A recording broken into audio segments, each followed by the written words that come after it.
Hello learners, welcome to UPSC Wallah. It's very humbling and exciting at same time when we have such a esteemed guest with us. We have today Mr. Armstrong Pame. I don't think he needs any introduction. He is famous as Miracle Man of India. In 2015, he received India's most eminent IAS award. He also was awarded India's Distinguished IAS Officer in 2022. 2018, he was awarded Global Leader of the Class by World Economic Forum. Sir, welcome to the studio. Thank you so much for having me, and to all the viewers here on different platforms. It's always a great, exciting time to be sharing stories that has happened over the last 13, 14 years, and also sharing my life's journey. If in any way I am able to encourage any one of you today, maybe through this talk, I would be the most happy person. So when I teach students, I take many a times I take your example, why you should prepare for UPSC. So I tell them that this is an opportunity to become Armstrong Pame. This is an opportunity where you can create a legacy. You'll be remembered for like next 500 years or 1,000 years, because what he did is something only a leader can do. So that is an opportunity, and that is a main reason you should prepare for UPSC. So, sir, what you did, the very first thing for which I know you is People's Road. So, how that idea came to you and how that all started? Well, thank you for giving me that credit. I do not deserve such an applause, I would say. Um, well, I think people are blessed with different talents and blessed with different opportunities. And UPSC definitely, I will not say it is the only way, but it is one of the best ways to change the society that you grew up on. And if you want to have a really, really big impact from the works that you take up, I think UPSC provides you one of the best platforms. In the last 14 and a half years of my journey being an IAS officer, I don't say I've done a lot, but I feel that those little works that I have, taken up in my official capacity, in my non-official capacity, I believe God has blessed me a lot to impact the life of so many people around me. So the idea of that People's Road that you just mentioned came naturally because I have gone through these difficulties. I remember as a kid, we used to travel on foot from my village to my district headquarters because we were educated in the district headquarters. We used to walk on foot for 2 days, and we used to sleep in the villages that comes in between. And I even remember me and my dad, we thought we can cover this distance in a day, but we could not. So I remember one particular night we had to sleep under a really, really big rock without food. The next morning we woke up at 4:30. My legs were all swollen. As a 10, 11 years old boy, I have to walk half limping and, reach my village. So life has been tough as I grew up. And now after being in the IAS, I was given a posting as an SDM in my own subdivision called Tausem subdivision in my Tamenglong district. So I had to tour most of the villages on foot. So this idea naturally came that, road has to be the first priority. Of course, I did not start on my own. I called the villagers, 300, 400 of the neighboring villages came.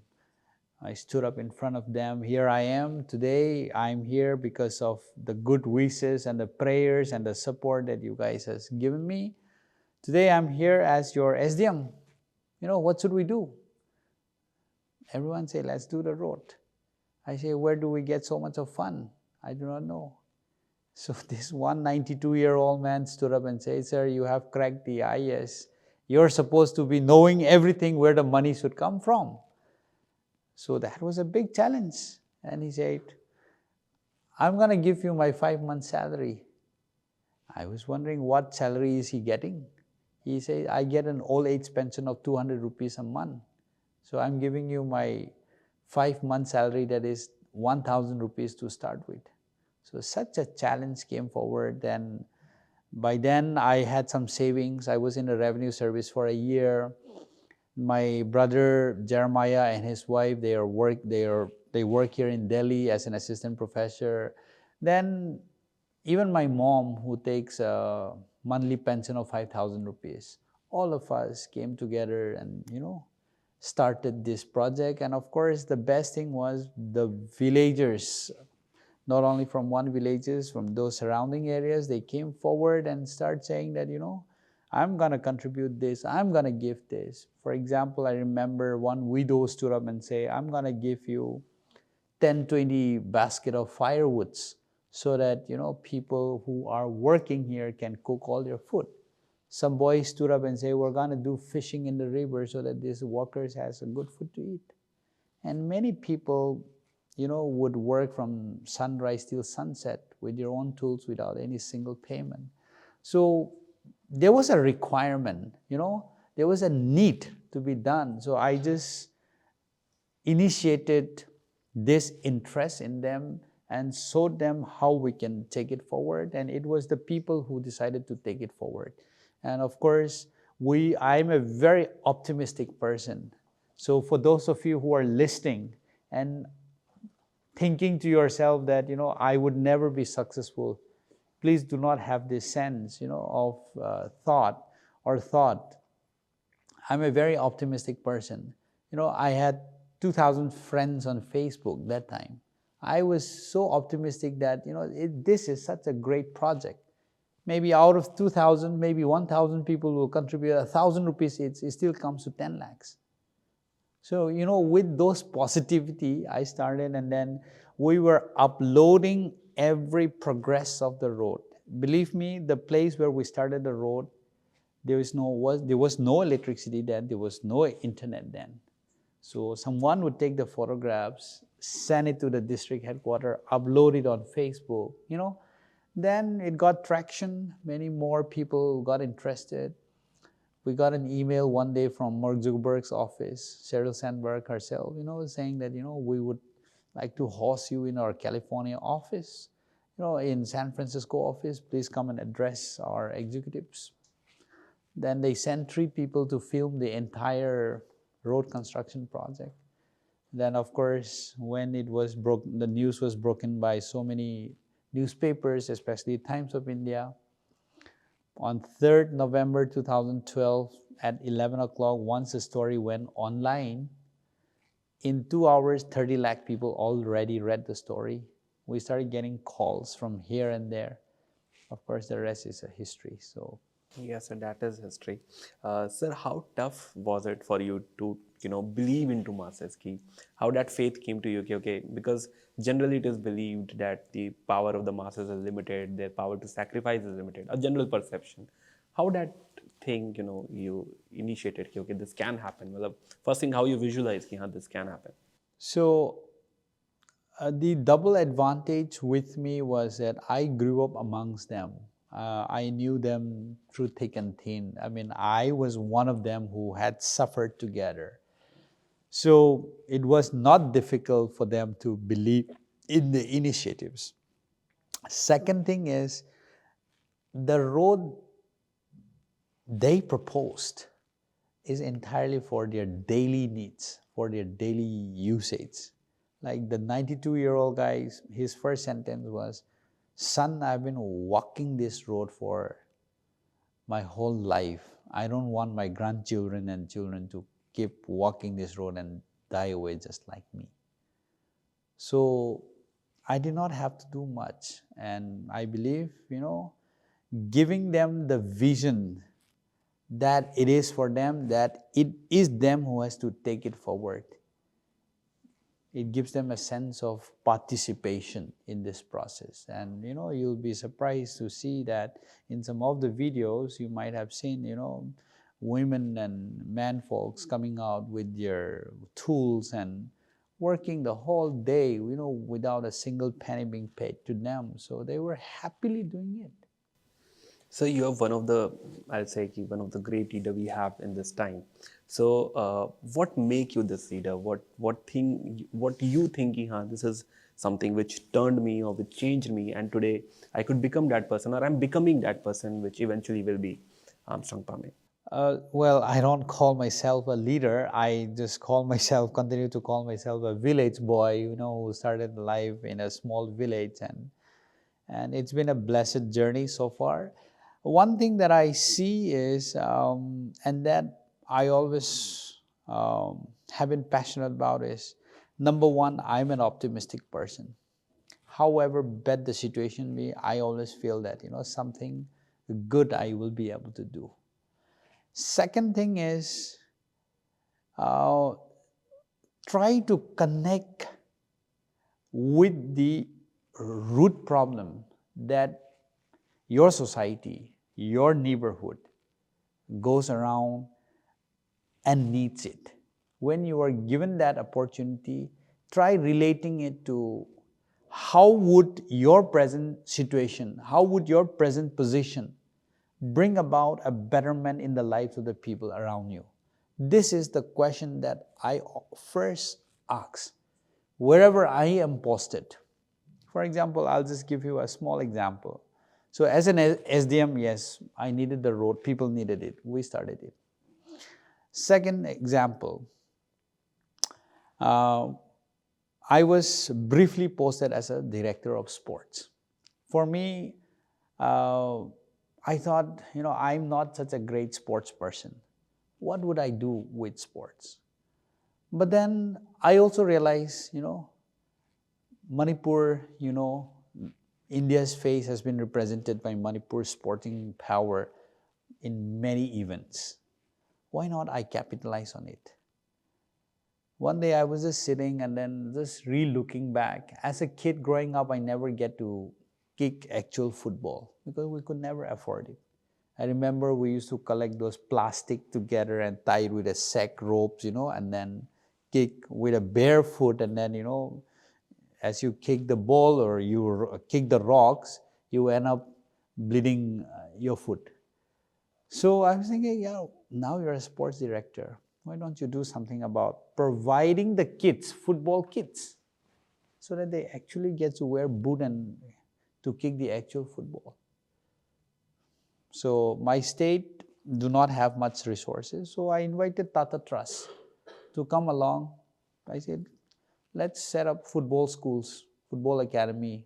You supply all the kids, whatever football equipments that you need. They came along. We decided to set up 50 grassroots football schools. Every school had 50 kids each. Every football materials, football kits given with a coach, two coach each. 1,500 kids impacted. So what I mean to say is relate the present position that you are given today with the problem that the society faced and that you yourself have gone through. See, my entire aim of becoming an IAS was, I've grown up from a very difficult place, from a poor family. Studies was difficult.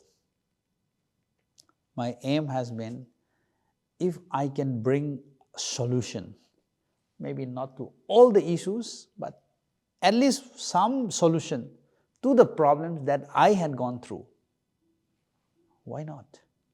So I always try to relate back. So I just gave you one example. There are so many, that I wanted to share. For example, I'll just give you another example. So I was sitting in my office and then, especially after class 12, results are out. Lots of parents used to come and approach me, As a DM, I made the office very accessible. So they would come and say, my children needs education in this institute, my daughter wants to go for this nursing course, we do not have fees, this and that, I get numerous requests. You have limited funds. So what do? I said, yeah, okay, let me try establishing a permanent kind of, not solution to everything, but some sort of solution. In 2017, I was introduced to one very good human being, I would say.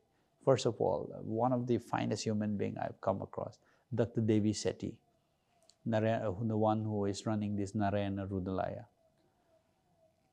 I was introduced to him, then got in touch with his daughter. They have one of the finest nursing institutes in Bangalore. So for any students that I sent, they were just giving flat 50% discount. So with the remaining 50% that the students have to pay, either sometimes I help them through these funds, through the scholarships given by the government, or as and when I get opportunities to talk with the corporates people, I tell them, please pay the fees of these girls. And like this, 23 had passed out, 62 are now in the training, in the nursing center, in nursing school in Bangalore. And like this, every year I am being given about 20-25 seats. So this continues on, whether I am in the district or not. So I believe trying to see the opportunities to help back and impact the people positively around you has been one thing that had really kept me going so far. So I believe I want to continue doing this, and if you feel that I have something different to give you, I think I am passionate about life, and I want to impact the people around me. This has been some of the few things. Sir, it is said that your habits actually decide your future, or habit decides your life progression. So, how your daily schedule looks like, or what are the habits that actually help you sustain this whole process, and keep you motivated and keep you going? Well, I don't say that my particular habits are the best to be followed. No, I do not say that. But one thing that doesn't exist basically in my life is time pass. I basically don't have time to pass. So, how you plan, sir? So the thing is, somehow or the other, I always keep myself engaged. Officially, yes, a lot of works I don't want to keep pending.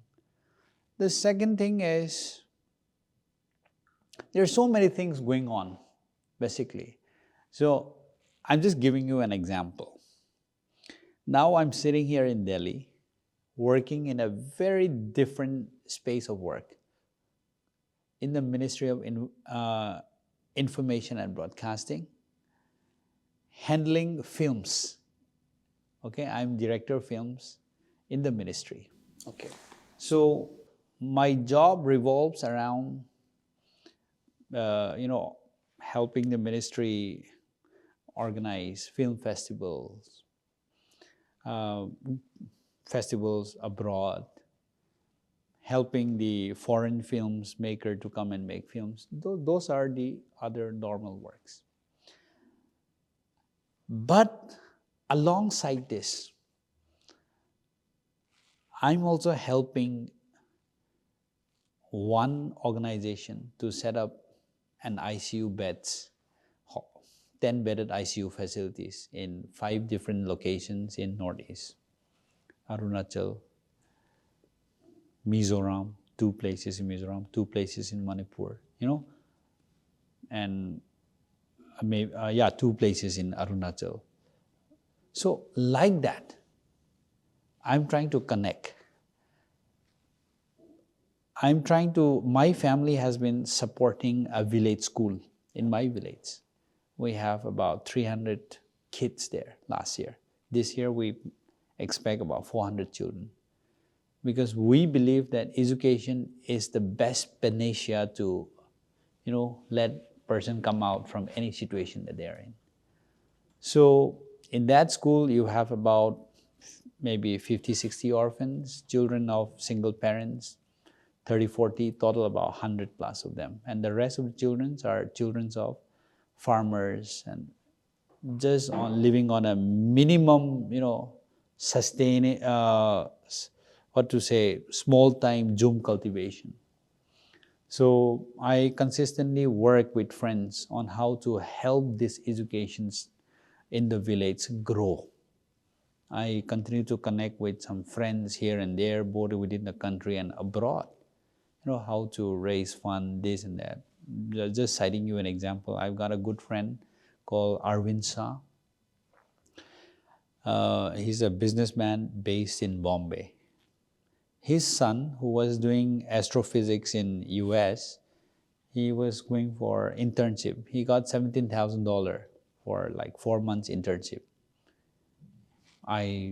He asked me what my son, he got this much. He wants to, help the village children. So I said, let's build a computer lab. So he donated the entire amount to one computer shop. They supplied 25 units. Now the village kids are learning computers.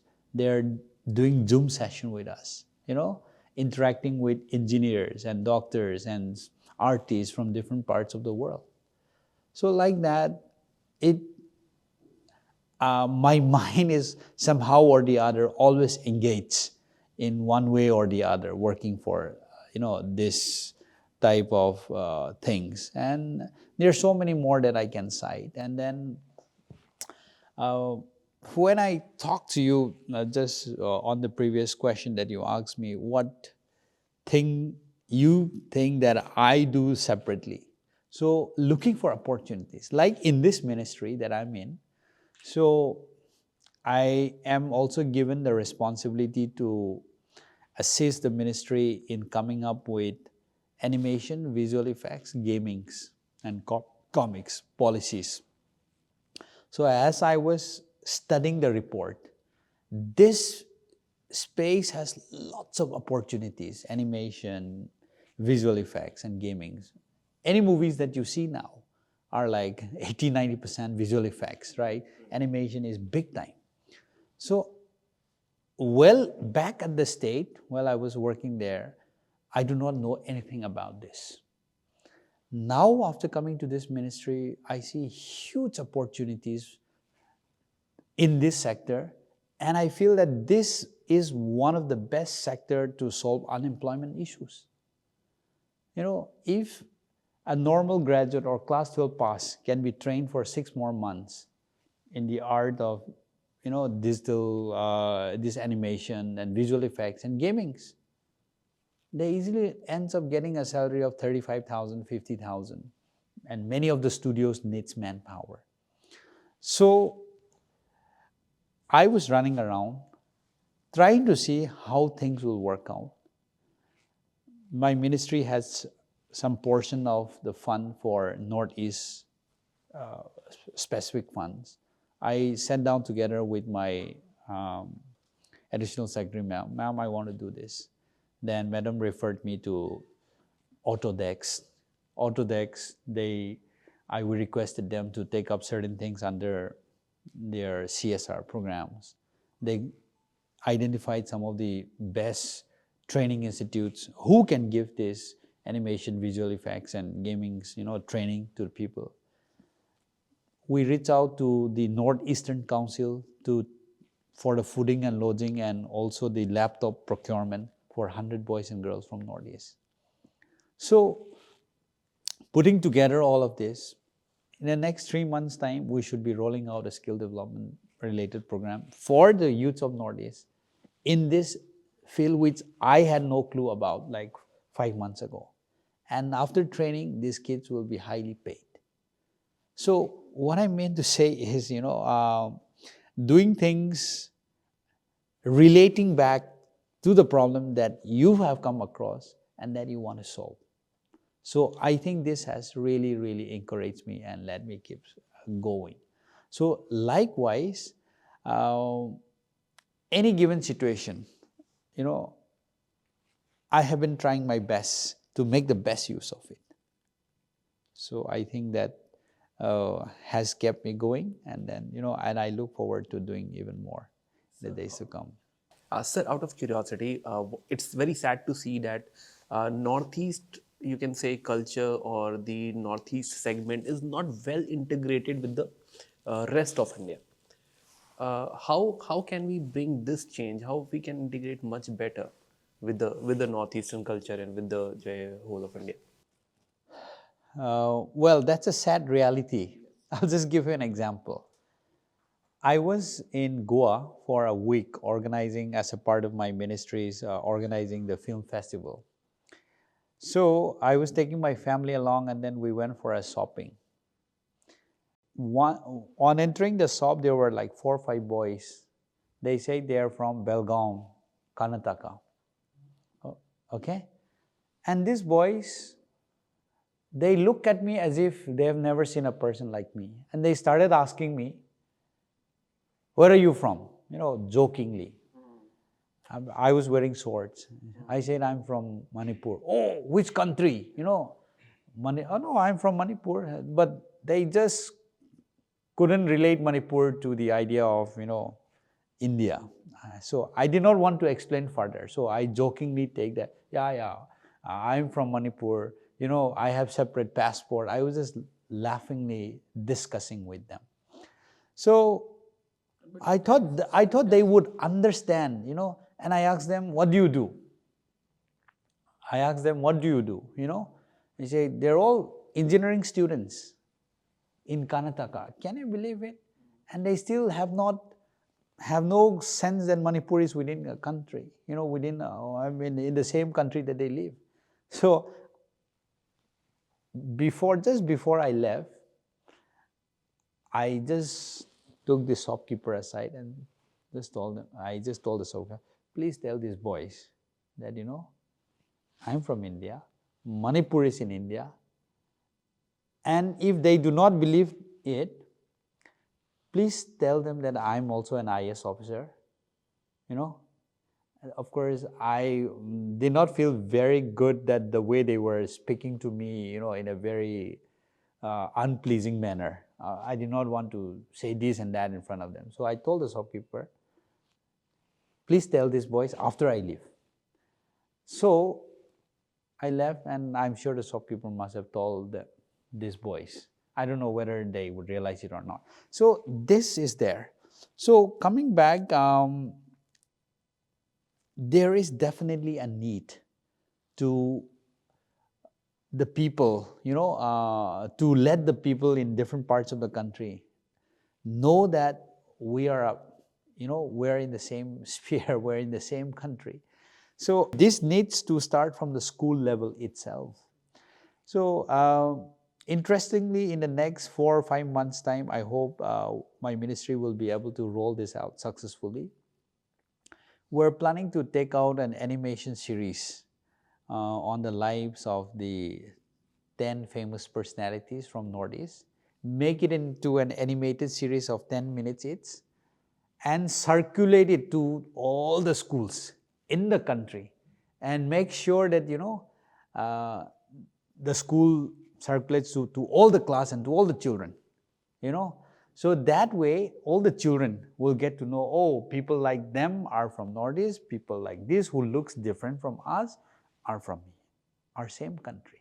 So we're working on it, and then hopefully in the next 6 months, we'll be able to roll that out. So I think, and also I've been telling many movie makers, for example, a few movie makers, I don't want to name them. I tell them that, okay, out of 10 villains in your movie, fine. If our looks doesn't fit, you know, you to put them as a hero, heroine, fine. At least friend of a heroine can be from Northeast.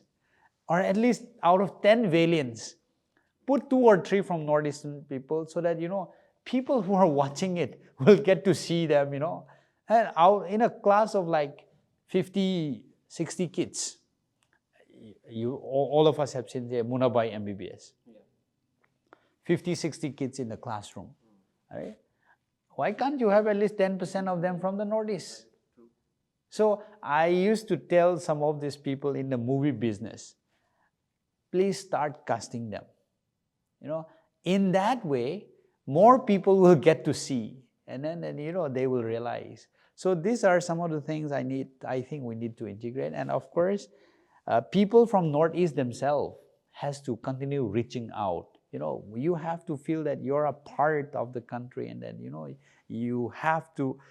We also have this habit of like, you're in the same college, you only tend to go with people from Northeast. You do not associate yourself with the rest. So that's also our problem. So I think from both sides, reaching out has to be there.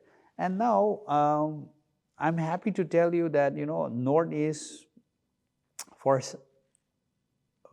say quite long time, the infrastructure bottleneck has been there.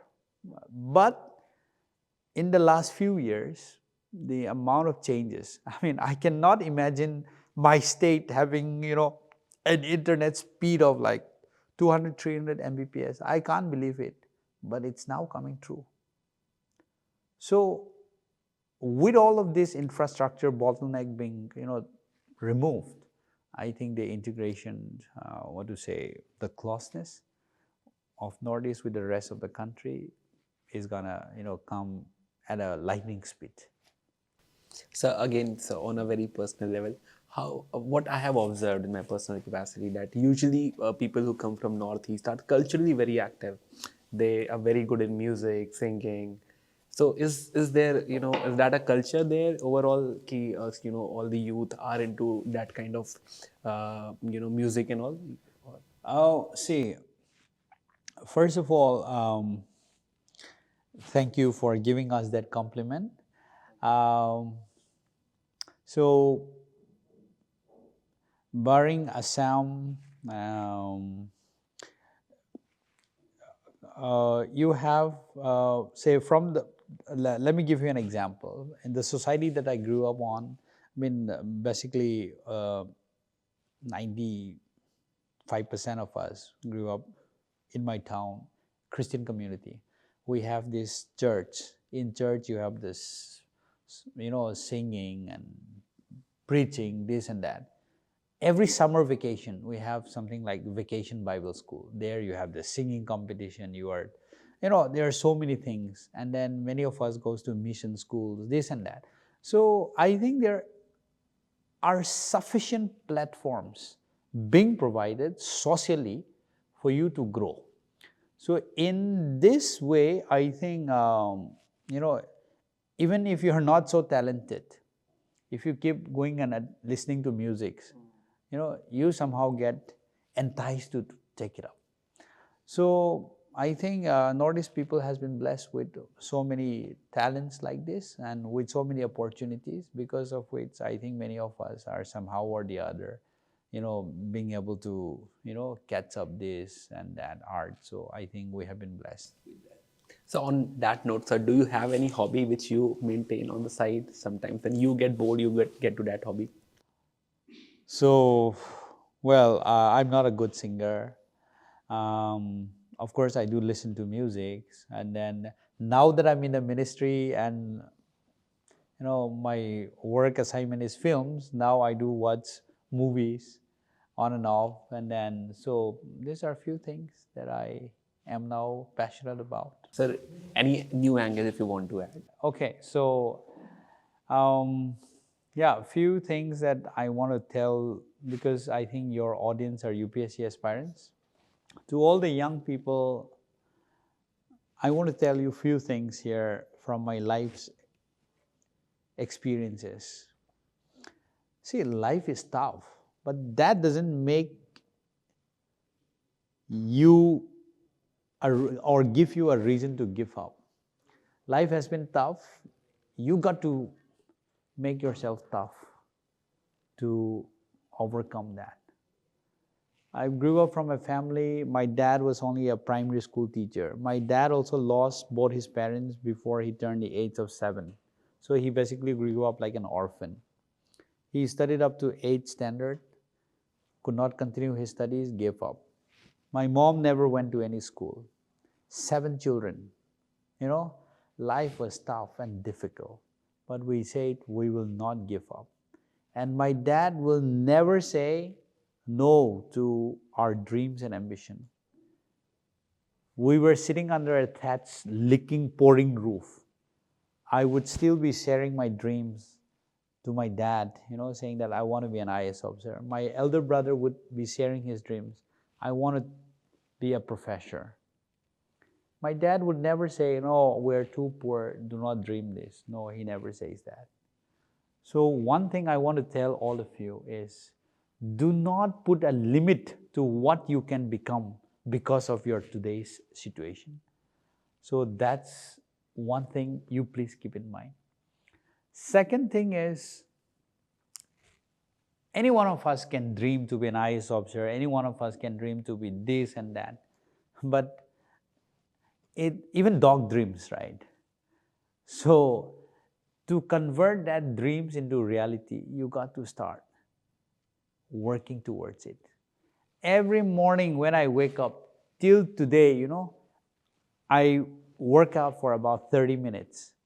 It is so lazy every morning. I used to do push-up, I used to do 40, 50 push-up. Today, for whatever reason, can I just do 10, even in between. While doing, skipping. I'll say I used to do 200, 300. Today, let me just do 50 and give up. Even when I, in the middle of skill, this thought would run around. Shall I just give up? The temptation to give up is so fast and it's so tempting to give up. So, young people, folks, what I want to tell you is, the only thing that will differentiate you from being a dreamer and achiever is, you got to start taking the action. This is extremely important. The next thing is, do not give up in between. Many of us wants to give up in between. You need to find a reason to continue driving for your passion. People ask me, what is your mantra to success? What is your mantra to success? So many people, I keep saying, I don't have any mantra.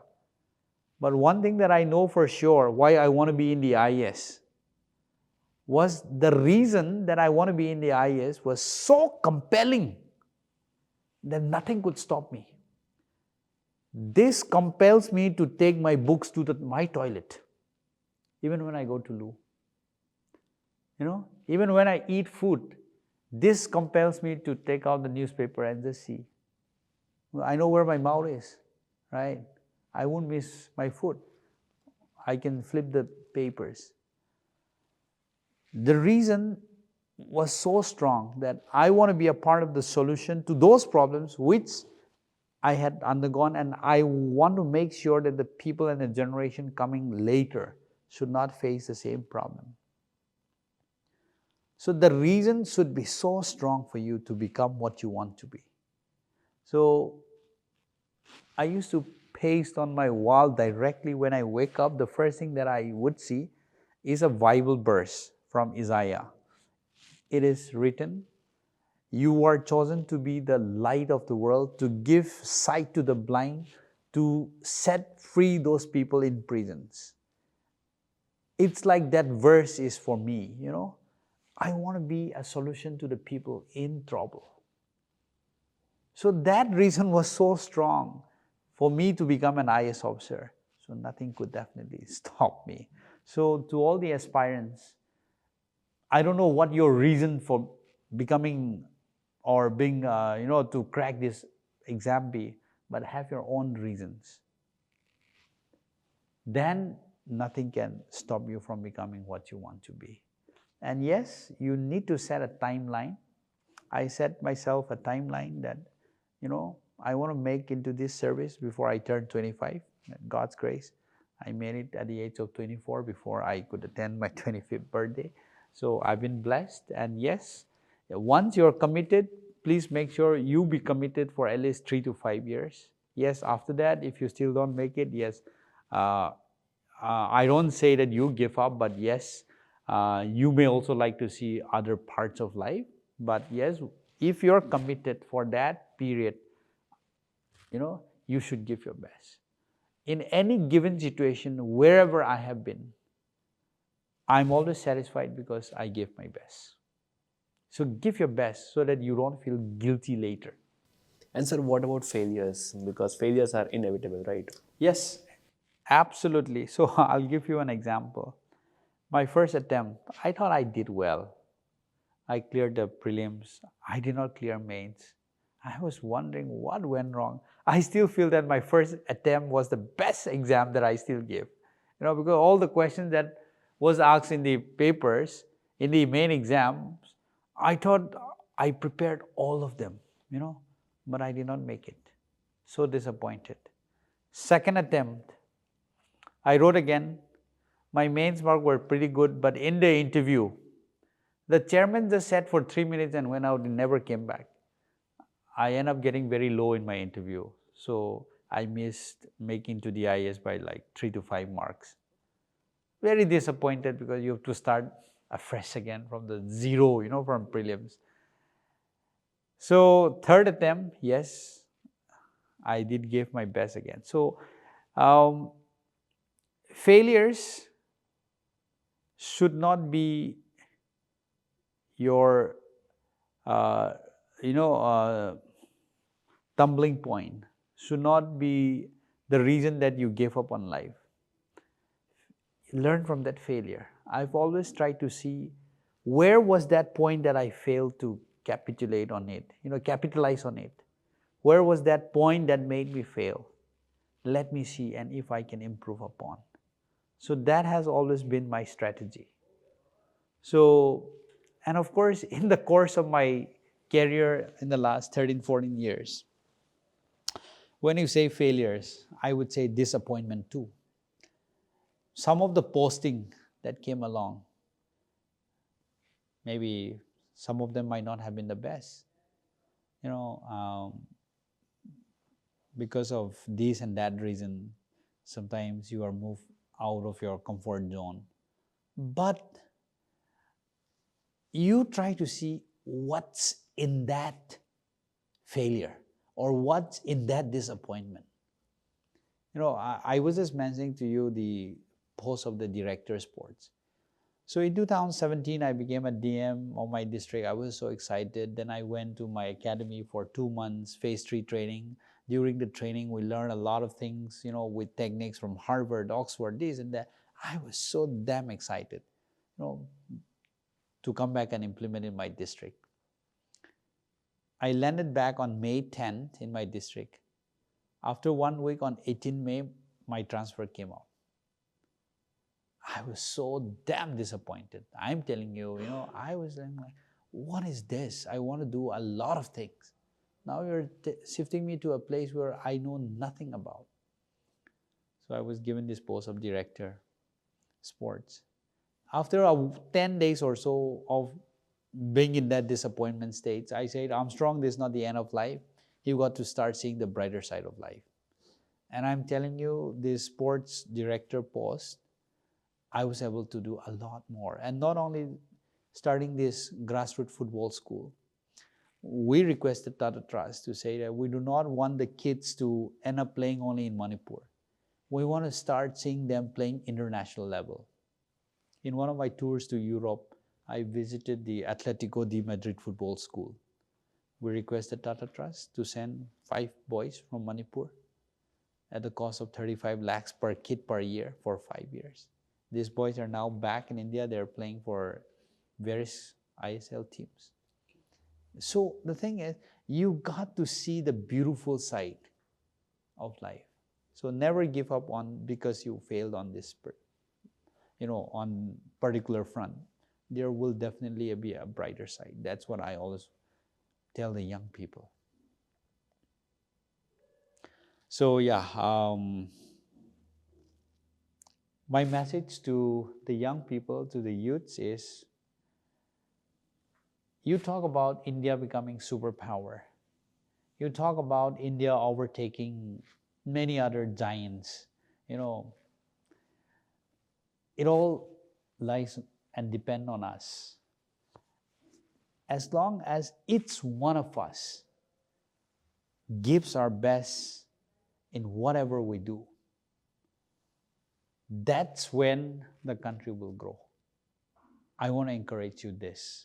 So wherever you are, whether you're writing UPSC exam, whether you're an engineer, doctor, wherever you are, give your best. I used to tell this to my doctor friends. Why work only for 15 days a month? You know, fine, work for 15 days. The remaining 15 days, if the hospital is not giving you a roster, take backpack, tour villages. There is a huge need of doctors. You know, that's where we should make sure that our capabilities, our talents are made use to the fullest. That's when our country will become a superpower. So that's what our Prime Minister keeps saying, Atma Nirbhar Bharat. It's not only about, trying to get funds from the government or trying to invent something. No, it's about realizing ourselves that we need to give our best and that we become confident of it. Let's try to do that. I wish all of you the best in your life, in whatever profession that you're in. Thank you, sir. If one Armstrong Pame can do this much, think about, if there must be a lot of Armstrong Pame inside you, right, amongst you. And I'm sure, I think that district is very lucky to have you. Manipur is very lucky to have you. I also think there are many districts who failed to produce such talent, or maybe they're not empowered enough. The children are not empowered enough. And maybe in future, we'll have maybe more such leaders. And so it's never ending. So it was an honor. I think we can go on and on with you, right? The knowledge you have, the experience you have, the ideas of life you have. I think this is amazing. This was on a very personal note.